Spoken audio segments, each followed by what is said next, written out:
Welcome to Altea Talks, the brand new podcast series being brought to you by Altea, the unique provider of combined insurance and risk management solutions designed exclusively for the medical, allied health and care sectors. I'm going to be your host, Will Marshall, and I'll be joined in this series by some of the leading movers and shakers from across the sectors. My guests are going to include practitioners and professionals, regulators, clinical risk and governance specialists, and an array of legal experts who are going to help us get to the heart of the hottest topics affecting health and social care sectors today.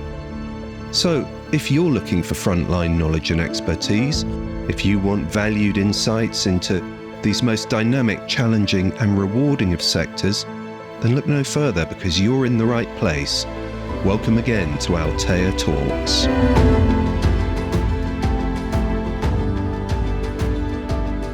Hello and welcome to the latest episode of Altea Talks. In this episode, I'm delighted to be joined by my guest Josie Winter. Josie is a qualified operating department practitioner, ODP. She's also the co-founder and clinical lead of Advanced Clinical Solutions, an entity that is dedicated to enhancing patient safety and driving quality improvements in healthcare. With over 2 decades of experience working in the NHS and in healthcare, Josie holds advanced degrees in operating department practice and infection prevention and control. Josie actively contributes to academia. She lectures at the University of Lincoln.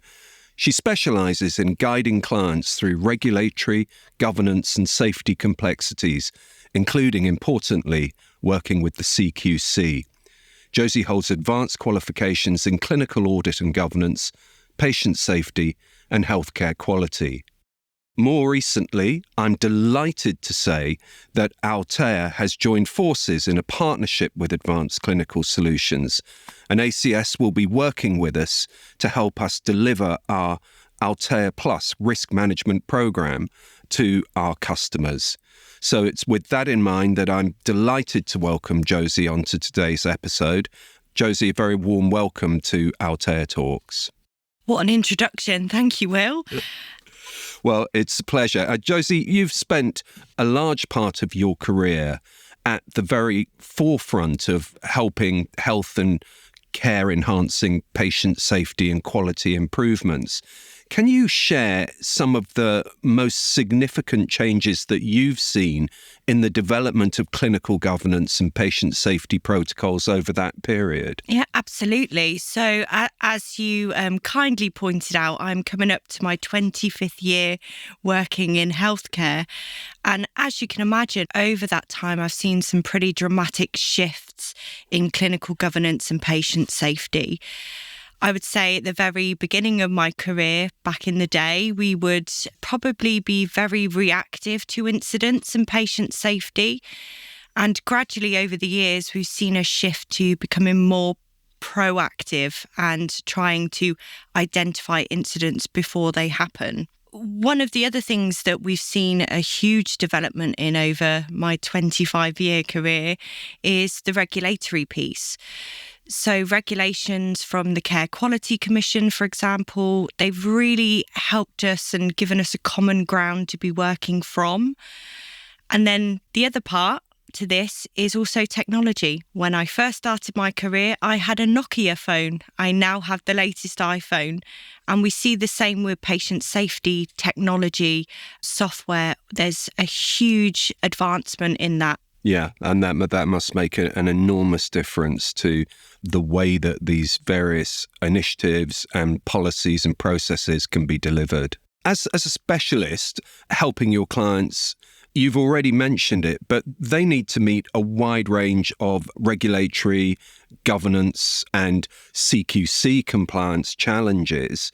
What do you see at the moment as some of the biggest challenges that health and care organisations, I'm talking about more on the sort of care home, smaller end of the scale, but those types of care organisations face today in meeting regulatory standards and in complying with the new CQC frameworks and so on? Yeah, there are multiple challenges that providers face at the moment. However, if I was to pick my top 3, I would probably say, number one, keeping on top of the constant changes that's happening in the kind of regulatory world. We know the CQC have been transitioning over to the single assessment framework for a number of months now. And kind of closely linked to that would be the upskilling and training of staff in new regulations. The minute you think you've got your head around something, they produce a new piece of guidance or a new regulation that we need to follow. So I think those go hand in hand, the keeping up to date, but also keeping staff on the ground up to date with the changes. I think the third thing is probably time and resource constraints. I have a lot of colleagues in the NHS, I have colleagues in social care, all across the health and social care spectrum. We're facing huge funding challenges. So time and resources has to come into that somewhere. Yeah, because the single assessment framework has been a bit of a bumpy road, hasn't it, for the introduction? I saw the apology from, is it the chief exec of the CQC last week? Yes, it has been a bumpy road. But again, going back to your first question, I've worked with providers who are being very proactive and training staff up. They're performing mock inspections under the new framework. And then there are other providers who are just kind of going to take it as it comes and kind of taking a watch this space approach. Yeah. Taking a step back, are you able to summarise why, in your view, good clinical governance is so important to maintaining high clinical standards, and it's so important to driving regulatory compliance? And again, I'm thinking more on the sort of for the smaller independents rather than the larger NHS trusts. Absolutely, I'd be happy to. So for me, good clinical governance is the backbone to any high quality, high reliability healthcare organisation. Now, it doesn't matter if you are an independent small clinic, a huge NHS acute trust, it doesn't matter. It's the kind of umbrella that oversees everything around quality and safety. Clinical governance ensures you have a structured approach to quality, to safety, to effectiveness. And by having these structures in place, you can enhance patient care, and you can do that consistently and continuously. In turn, that helps with regulatory requirements. So if you've got a high quality, safe, effective service, by proxy, you're going to be meeting the regulatory standards as well. Yeah, that makes sense. And so it's fundamental really across the health and care sectors, irrespective of the size and complexity of the healthcare service or treatments that are being provided. Can I just ask you now to delve a little bit deeper into what we mean by clinical governance and look at some of the constituent parts of that? I think they're described as the 7 pillars, aren't they, of clinical governance? Yes. Correct me if I'm wrong. No, absolutely. So the 7 pillars of clinical governance, and you're going to put me on the spot now and see if I can remember all of them, which I can. So the way I picture clinical governance is, in my head, I have a picture of a house. So along the bottom, and to build any house, you need strong, solid foundations. And those are things like accountability, transparency, good leadership, having a kind of system-wide overview. So those are the foundations, say, for clinical governance. And then we start to build our pillars on top of that. Yeah. So that would be things like clinical audit, staff management, what are we doing with data? And then you can start to see the clinical governance picture and framework develop. Yeah, well, so let's take a look at some of those pillars then. The first one I wanted to ask you about was the importance of health and care providers involving and engaging their patients, their service users in planning and evaluating the care and treatment that they're provided. What, in your views, are some of the best ways of obtaining client feedback and making sure that you have that engagement? So one of the pillars of clinical governance is patient involvement, patient and public involvement. And this really is a crucial pillar. As healthcare providers, we need to be able to provide care that meets the needs of our patients. So when patients are engaged in their care and they're engaged in their treatment, they're more likely to follow care plans or treatment plans. So really a fundamental pillar of clinical governance. And the second part of your question, the best ways to obtain client feedback, in this modern day and age of technology, there are multiple ways we can get feedback. So some of the tried and tested ways, patient surveys, feedback cards. Some of the newer ways that I'm seeing are dedicated patient portals for them to give feedback via, leaving reviews, leaving compliments. One particularly innovative way that I've seen to get feedback from patients is something called a recovery college. And it's a really, really kind of innovative and insightful way to get feedback. And it involves patients who have been through a particular clinical pathway or a particular treatment, and they're at the end of their journey. They pair together or set up a college for patients who are just about to start that clinical pathway, and they share experiences. And I think that's so impactful and so powerful. And that's patients helping patients. Yeah. And also sort of moving away from the clinical side of it, in terms of measuring your customers, your clients, your service users' satisfaction levels, what are the sorts of ways that providers can engage their patients and clients and look to measure the satisfaction that their clients have with their services? So measuring satisfaction can be relatively straightforward. There are some standardised tools that we see out there, such as the NHS Friends and Family Test. I'm sure at some point in time, all of us have been asked to fill out a survey around our experience within the NHS. So those types of tools are really useful, and that kind of gives us an aggregated score and a benchmark that we can work towards. But for me, I think another kind of metric or metrics, if you like, would be looking at treatment outcomes. Did we do what we said we were going to do at the start of the treatment pathway? The other really impactful thing that you can measure is quality of life. So has that treatment done what we said it was going to do? And what has been the impact on that person's quality of life? I think really, really important measures. Yeah. Yeah.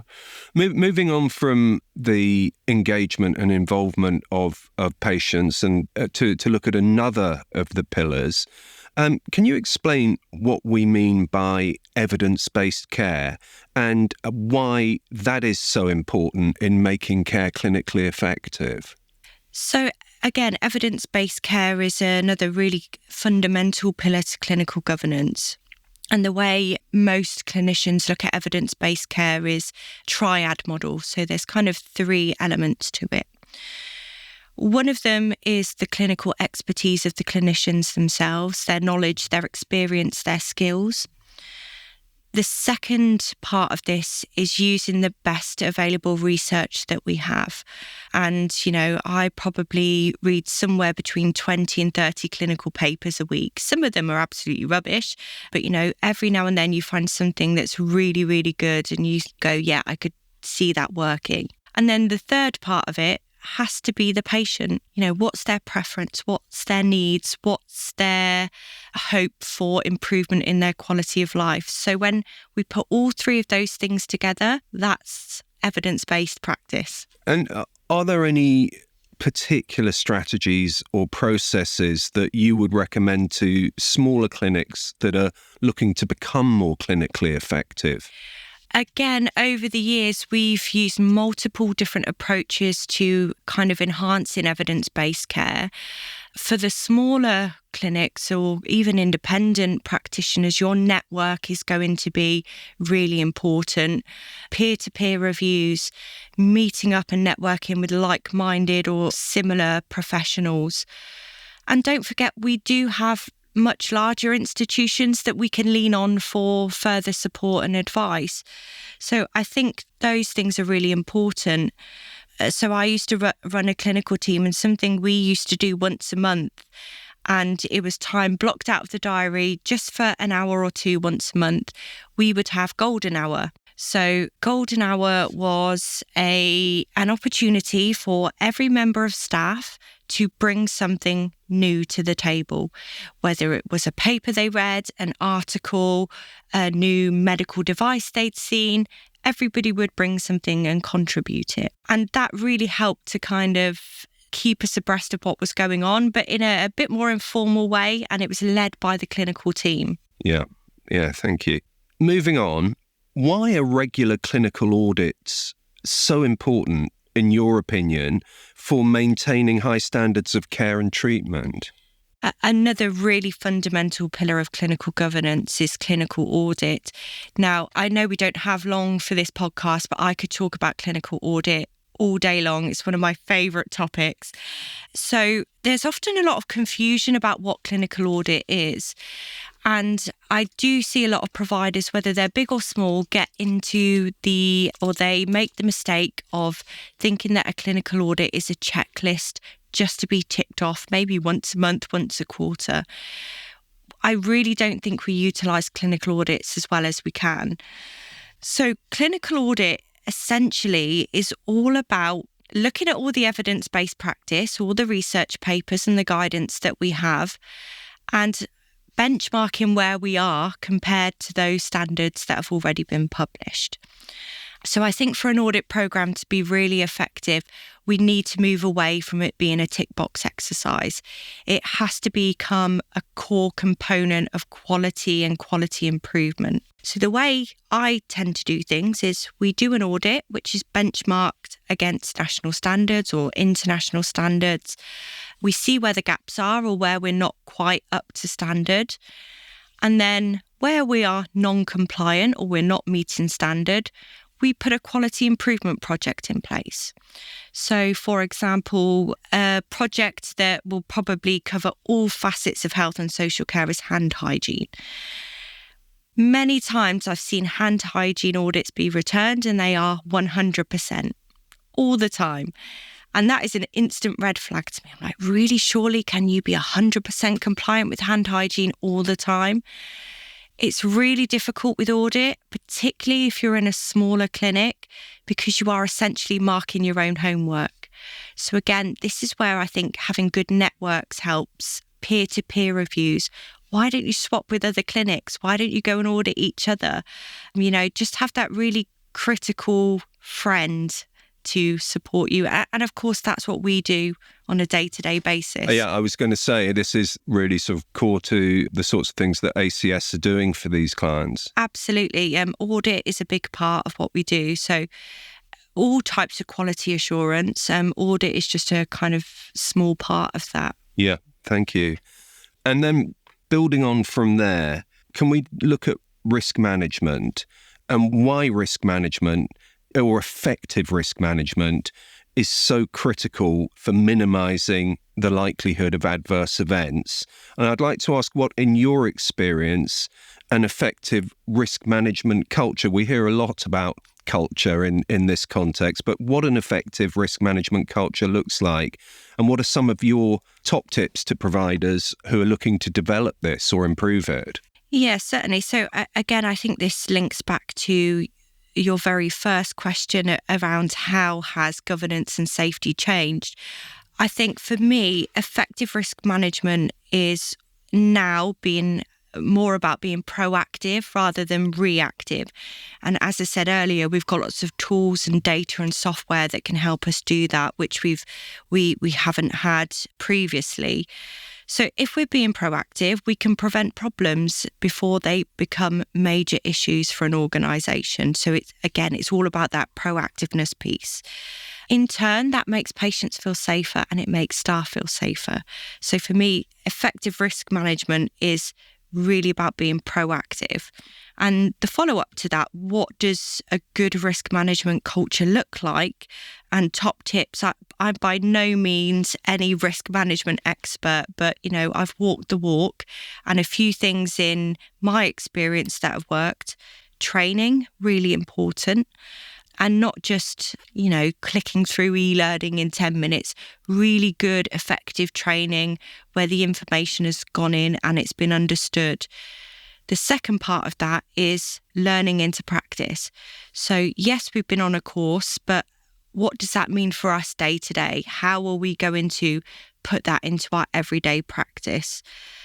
The other part of this, again, goes back to systems and processes. I think having a really good reporting system is actually, it's probably a non-negotiable nowadays in healthcare. We have multiple platforms out there that can help us look at risks, look at incidents. They even go as far as to help us identify trends and patterns and analyse those. So I think they are important for risk management. And why is communication such a key factor in managing risks for health and care organisations? So I'll go back to my analogy of the house. Communication is one of those foundational blocks. So without good communication, how does everybody know in the organisation that they're on the same page? That's why it's really, really fundamental. When people communicate freely, it's open, it's transparent, that is only going to be a good thing for patients and your work environment. Sure. And you've touched on this in your previous answer to an extent when you're talking about the importance of the reports and the power and the technological advances in that. But why is data and information management so essential to enhance care and treatment quality? Yeah, so data and information is another pillar of clinical governance, and I am no data expert, but I do know how impactful having good data can be. So we are now seeing this shift towards informed data-driven making decisions. So we have our systems, we're collecting metrics, we're collecting KPIs, but the next part of that is, what do we do with that data? How do we turn that into small, continuous improvements in our day-to-day practice? And I'm a big fan of KPIs and metrics. If I had my way, I would measure everything. But the real talent comes in what we do with that data. How do we inform practice, data-driven decision-making? And also in making sure that it's securely managed as well. And what are some of the core elements that organisations ought to have in place to ensure that their patient or client information is securely managed and kept safe? Again, I am no data expert, but from experience, some of the core things that I think organisations need will be things like data encryption, access controls, GDPR standards, policies, procedures, and of course, wrapped around all of that is training so staff know what to do. Yeah, absolutely. Thank you. And whilst we're talking about staff and about workforce management is obviously a fundamental pillar of good clinical governance. What practical tips could you give to health and care providers about the best ways to safely recruit and then to retain an appropriately skilled workforce that is so vital to providing high quality care? I think there are a multitude of factors that you could talk about when it comes to recruiting and retaining good quality staff. And I guess it's all about what motivates people.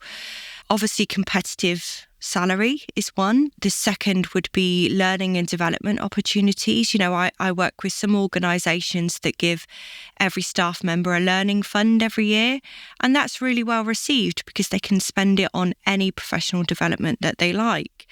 The kind of third thing I would throw into that, and I always say it the other way round because I think that's really important, is life-work balance. I think life has to come before work. And if COVID-19 didn't teach us anything, it was that we were adaptable. We can go to remote working if we need to. And one of the kind of trends I've seen is definitely a shift towards more home working, which I think is only going to be a good thing. Saying that, some people work well from home and some people don't. I think it's all about having the right balance. But I think all of those things, having a good workplace culture as well, the people you work with, the team you work with, you're with these people 8, 9, 12 hours a day. You've got to get on and it's got to be a nice place to work. Yeah, sure.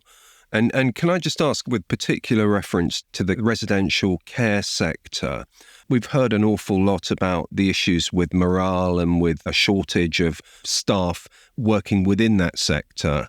What's your sort of impression of how things are currently? Has it improved since the pandemic, since that sort of very dark period? I'm probably going to get on my soapbox a little bit now, because out of all the different professions you see across health and social care workers are paid appallingly, absolutely appallingly for what they are expected to do. They are paid the same as somebody who stacks boxes in a supermarket. And the things we're asking these people to do, to administer medications, to be there to resuscitate somebody if they need it, they are essentially running mini hospitals. So we need to recognise care as a profession. It's a profession, and they need to be paid accordingly. Yeah. I feel very strongly about that. Well, that's certainly evident. And I think in terms of the numbers, some of the people that I've been speaking to more recently have said that is an improving picture, and that some of those life-work balance initiatives that you've been talking about are now being introduced across that sector, because they are coming under pressure, where carers go and earn more working in Tesco's, for example. It's absolutely scandalous. And I'm glad you're seeing that. I mean, for me, it's probably slightly different. I think there is some improvement, but there is still a long, long way to go. Yeah. Yeah.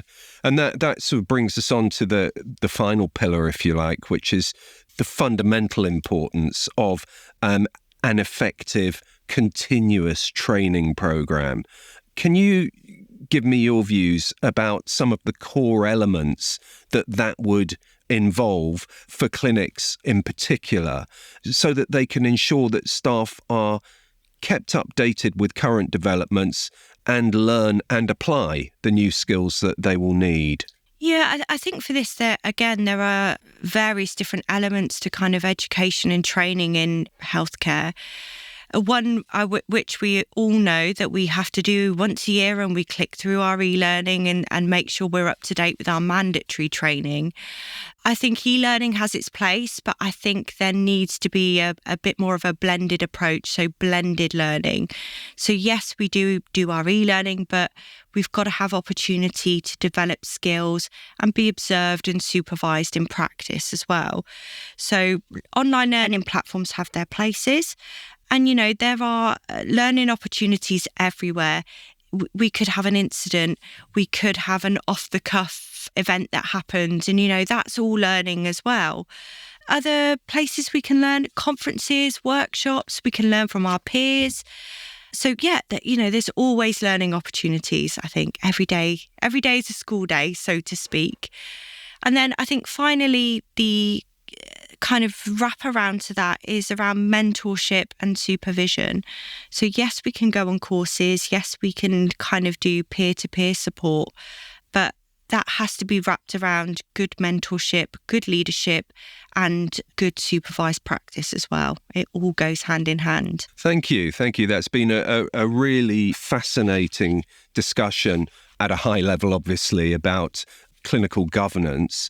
And I just wanted to finish up really by making a bit of a shameless plug on your part, because all of the issues that we've talked about today are covered, and in much greater detail, in a very clear way, in the clinical governance policy template that ACS provides. Could you just explain, for the benefit of our listeners really, what you would be looking for a clinical governance policy to achieve within an organisation, and how that can be put into place? Yeah, so a clinical governance policy is just that, it's the kind of written template of where you feel clinical governance fits into your organisation. However, I think it's never a static document. I think there's always things you can be adding to it, and hence why we review policies and procedures quite regularly. But for me, an ideal clinical governance policy, or any policy in that fact, should talk about the organisation's approach to clinical governance. So what's their vision around clinical governance? who is responsible for clinical governance within the organisation. And then you would really go into kind of the things that we've discussed, so the 7 pillars. What are your approaches? What are your metrics for each of those pillars? And then finally, kind of linking to the evidence-based part of it, references. It's a great opportunity to go and read up around new developments, new standards, new regulations around that particular topic. So for me, I think those are some of the key things that I would expect to see in a policy. Thank you. And thank you very much, Josie, for coming on to the podcast this morning and for talking so eloquently about such an important subject, such a key subject. And just again to say how delighted we all are at Altair to be working together with ACS, and hopefully we are going to be providing services to our customers that are going to greatly improve their businesses, are going to improve the treatments they can provide, and ultimately be of benefit to their customers and their patients. Thanks, Will. It's been great. Thank you for tuning in. I hope you enjoyed today's episode of Altair Talks. If you did, please don't forget to subscribe or leave a like or a review on whatever platform you're listening on, as this helps spread the word. If you have any questions or comments or topics you'd like us to explore in future episodes, please do contact us, as we'd love to hear from you. You can find us on LinkedIn or visit our website at www.altairinsurance.com. Stay tuned for more episodes, and until next time, take care of yourselves. The information contained in this podcast is not intended to represent a complete analysis of the topics presented and is provided for information purposes only for practitioners in the UK. The views expressed are personal to Josie Winter and Will Marshall and do not necessarily represent the views of Advanced Clinical Solutions or Altair Insurance. The content of this podcast is not intended as legal advice, and no responsibility can be accepted for any reliance placed upon it. Independent legal advice should always be obtained before applying any information to particular circumstances.